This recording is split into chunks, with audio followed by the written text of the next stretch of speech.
پیسہ جو ہے وہ اس طرح سے لگائیں گے. آپ سوچیں کہ یہ ریڈ لائن گرین لائن وفاق کا سبجیکٹ تھا, وہ وفاق اور صوبے آپ دیکھیں کہ اس کا کیا حال ہے, اس میں کتنے لوگ سفر کر پاتے ہیں اور اس روٹ کے اوپر کتنا بڑا لوڈ ہوتا ہے.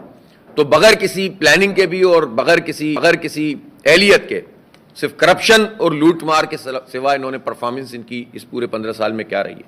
ہم اس پر تفصیل سے ان کی 15 سالہ کارکردگی پر اور آخری 5 سال کی کارکردگی پر ایک لائیں گے تاکہ پتہ چلے لوگوں کو کہ انہوں نے کیا پرفارم کیا. چونکہ کل بلاول صاحب نے فرمایا ہے کہ لوگ ہمارا جو ہے نا امیج خراب کرنے کی کوشش کرتے ہیں اور ہماری کریکٹر وہ کرتے ہیں ایسیسینیشن یا کریکٹر خراب کرنے کی کوشش کرتے ہیں, لیکن ہم نے خدمت کی ہے سندھ کے عوام کی اور اتنی زبردست خدمت کی ہے کہ اب ہم پاکستان میں حکومت کریں گے.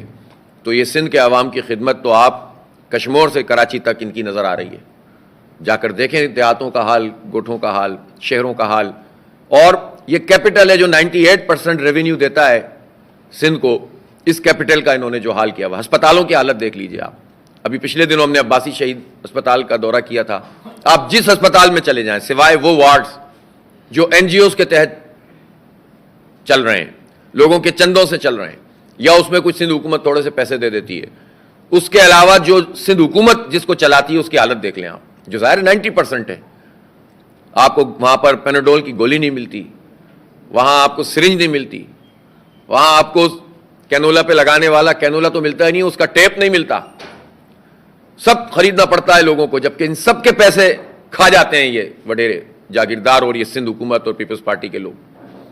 یہ ان کی, اور جا کر آپ اسکولوں کو دیکھیں 3,500-4 ہزار.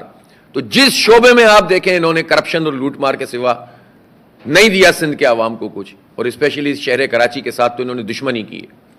اب اس وقت جو مردم شماری کا معاملہ ہے تازہ, جس پر بہت خوشیاں منائی جا رہی ہیں, میں اس کے کچھ حقائق آپ کے سامنے لانا چاہتا ہوں.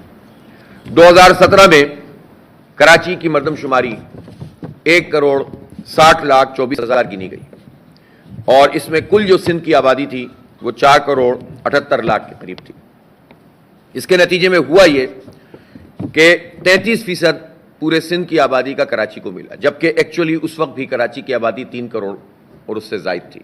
اگر اس وقت صحیح گنا جاتا تو اس کے نتیجے میں کراچی کا شیئر 50% ہو جاتا, اور 50% کے نتیجے میں قومی اسمبلی کی سیٹیں 30 سے 35 تک ہوتی, اور صوبائی اسمبلی کی سیٹیں 44 کے بجائے یہ 65 ہو جاتی. لیکن انہوں نے یہ کام نہیں کیا, اور پھر بعد میں جب یہ طے ہوا کہ 5% بلاک, تو وہ بھی کام نہیں ہوا. پھر یہ کہا گیا کہ صاحب پچھلی مردم شماری کو آپ منظوری دے دیں اور تاکہ ہم اگلی مردم شماری کریں. مجھے افسوس ہے کہ کراچی سے بھاری مینڈیٹ لینے والی PTI اور MQM دونوں اتحادی تھے, اور یہاں سے سندھ حکومت نے ساری کاریگری کی. تو یہ تو جو ہے وہ بیوقوف بنانے کے لیے ڈسینڈ ہو گئے, لیکن جن کی ذمہ داری تھی اس مینڈیٹ کے تحفظ کی, انہوں نے منظوری دے دی اس مردم شماری 2017 کی, اور اس کے نتیجے میں وہ بیس لائن بن گئی. اور ایسی بیس لائن بن گئی کہ جس کو سامنے رکھ کر وہی لوگ جنہوں نے جعلی مردم شماری کی منظوری دی تھی اسی کو بیس لائن بنا کر ابھی بغلیں بجا رہے ہیں اور لوگوں کو بیوقوف بنانے کی کوشش کر رہے ہیں کہ ہم نے گنتی دیکھو کتنی سادہ بڑھا دی ہے. او بھائی, اگر وہ 1,60,00,000 جو آپ نے جعلی مردم شماری کی تھی پچھلی مرتبہ, اگر اس مردم شماری کے نمبرز کو بھی دیکھ لیں اور پچھلی والی گروتھ ریٹ کو بھی دیکھ لیں تو یہ تو 1,90,95,00,000 تو ویسے ہی ہو گئی.